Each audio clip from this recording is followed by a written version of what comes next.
Hey everyone, just a reminder that the video you're about to watch was filmed before the release of Ant-Man and the Wasp: Quantumania and Guardians of the Galaxy Volume 3.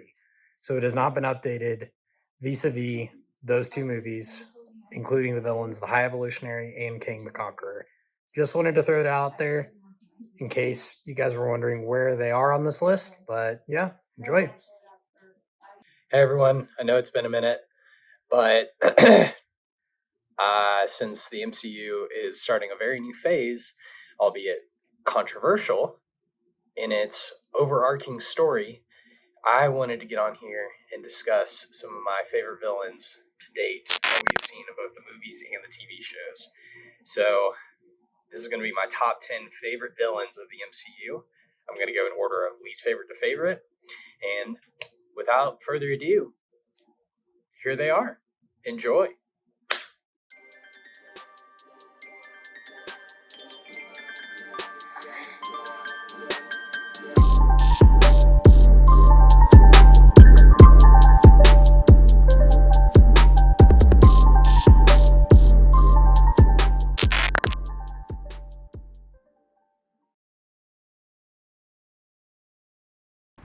So for some of these villains, I'm going to go kind of rapid fire here until we get to the top 5. That's just for the sake of time. I don't want to bore you guys. Overall, the MCU villains have increased in quality, and that's something I've been really impressed with overall these last several movies, at least since mid-phase 3. But starting off at number 10, we got the Winter Soldier. Just really good villain, really good examination of the stakes for Steve Rogers.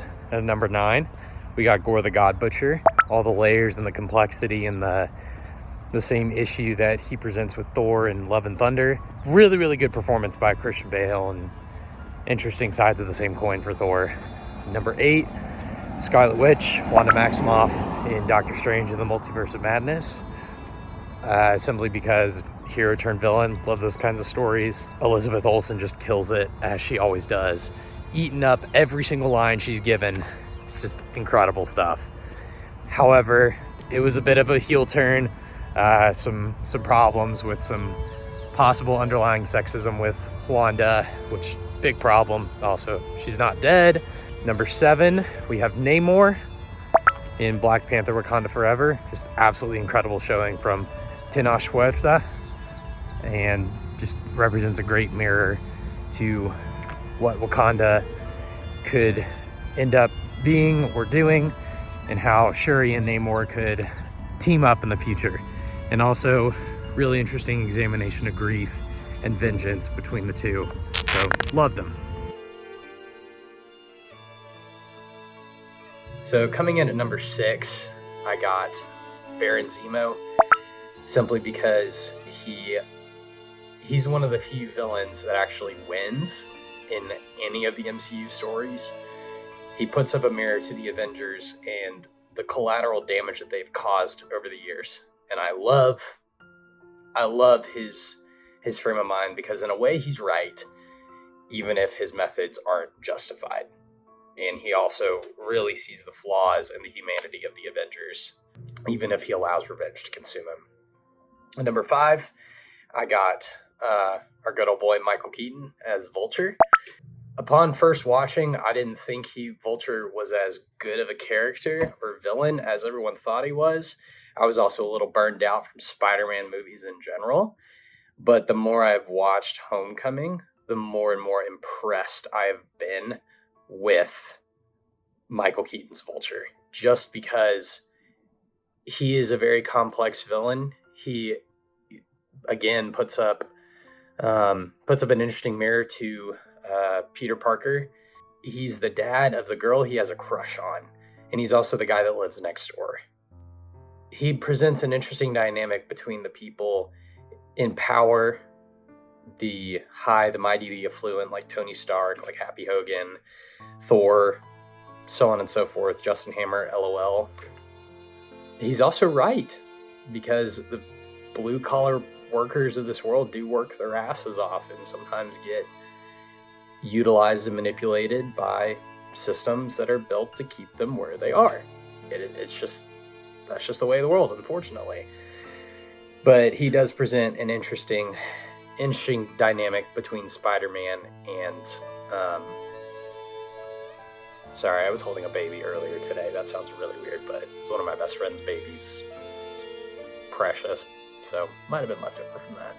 Anyways, Vulture just presents a really interesting foil for Peter Parker in Spider-Man Homecoming, and I love that. Next up, we got number 4, which is my girl, Hela, the Goddess of Death, also an evil demoness, also known as the Worst, also known as Thor's sister, which is a change from the comics. In the comics, she is just the Goddess of Death. She's not, I don't think she's related to Thor, but the reason why I love Hela and why she's so high on this list is because she's menacing, but she's also hilarious.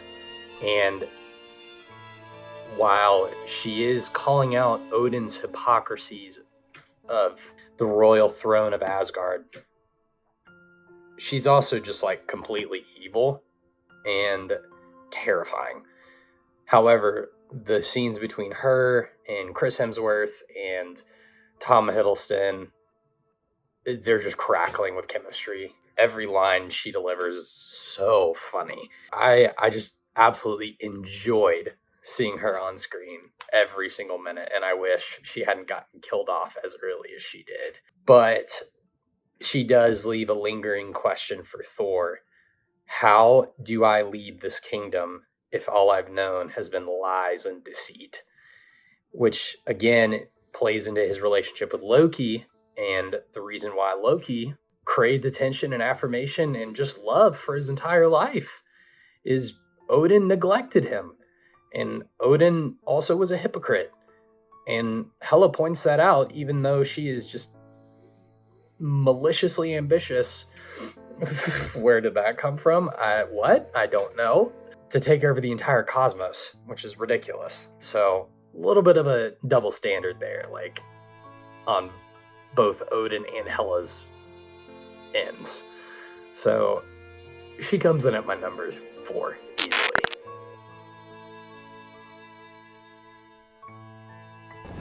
So rapid fire here, I'm gonna do my number 3 and number 2.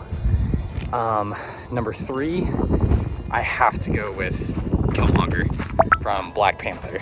Killmonger, as many point out, is a villain with a point. And oftentimes, the villains with points are the most compelling just because they want to do what's right. And oftentimes they are right, yet their methods are not correct and not very moral. Killmonger portrays that in how he wants to help people of color around the world in Black Panther by distributing vibranium across the nations. And it's just a really powerful commentary on what a lot of issues we have in American society reflect. So really love that about Black Panther and about Eric Killmonger. And at number 2, we have the charismatic, the silver tongue, the glorious purpose, Loki Laufeyson of Asgard, as the second best villain in the MCU, because I think this is something I've recently been made aware of, is another thing that makes a really good villain is how they are often reflections of our heroes, but in a darker way. And Loki represents something for Thor and for the Avengers that we see in almost all of his performances. He craves the approval of his father that Thor has, but yet he's smarter than Thor, he's more cunning than Thor. And oftentimes he does terrible things, not because he's evil, but because he wants attention. And also Tom Hiddleston plays him to perfection. So I gotta give Loki my number 2 spot, which leaves room for, of course, you gotta wait and see. Finally, in our number 1 spot, you've listened to me rant about 9 villains so far, but my favorite villain in the entire MCU was foreshadowed for years, literal years, until he finally entered the center stage in Avengers Infinity War, my big purple thick boy, Thanos. And the reason why Thanos is at the number one spot for me is because he's a very three-dimensional villain. I love how they adapted his story from the comics in the Infinity Gauntlet storyline. He's a megalomaniac who is in love with the goddess of death, not Hela, just the incarnation of death, and is trying to impress her by wiping out half of life in the universe using the Infinity Stones. He's power hungry in the comics. He's ambitious. He's nihilistic to a degree. He's trying to impress this literal incarnation of the universe to love him, and she doesn't reciprocate it. However, in the movies, he's more of an eco-terrorist. He believes in his own self-myth too much, to the point of him being extremely narcissistic and thinking he's the only one who can solve a resource crisis in the universe, which is really fascinating. And he also has, while he's menacing and powerful and strong, he also has so many subtle facial expressions and emotions and powerful moments between characters, even though it's completely manipulative, such as Gamora and Nebula. He's just completely manipulative of them, even though in his own weird way he does love them, which is a very interesting dynamic. This is probably why he skyrocketed to the top of my list, is because he actually won. He faced all of the Avengers and the Guardians of the Galaxy and the armies of Wakanda and wiped the floor with them and actually accomplished his mission, which you never see in a superhero movie, unless it's some of the greats like The Dark Knight. The villain almost never wins. And in Infinity War, Thanos won. Even though everyone was brought back to life in Endgame, there was also a 5-year period between those two movies in the MCU. And the characters had to deal with that grief. Seeing a villain who's brings stakes to the table that are actually universe threatening and actually carrying them out was so refreshing on screen. And I remember sitting in the theater for the first time just being mind blown by how shocked I was when Thanos actually snapped and then Bucky Barnes turns to dust. Just an all-time showing, and that skyrockets Thanos to being my favorite villain in the MCU, and I'm excited for Kang the Conqueror. I just hope he lives up to the hype, and I hope the MCU gives him a compelling, thrilling, yet terrifying story and actually delivers on the stakes that they're building up to in the multiverse saga. So again, thanks for tuning in. Thanks for hearing why I love our thick boy Thanos. And as always, better remember, driver picks the music. Shotgun shuts.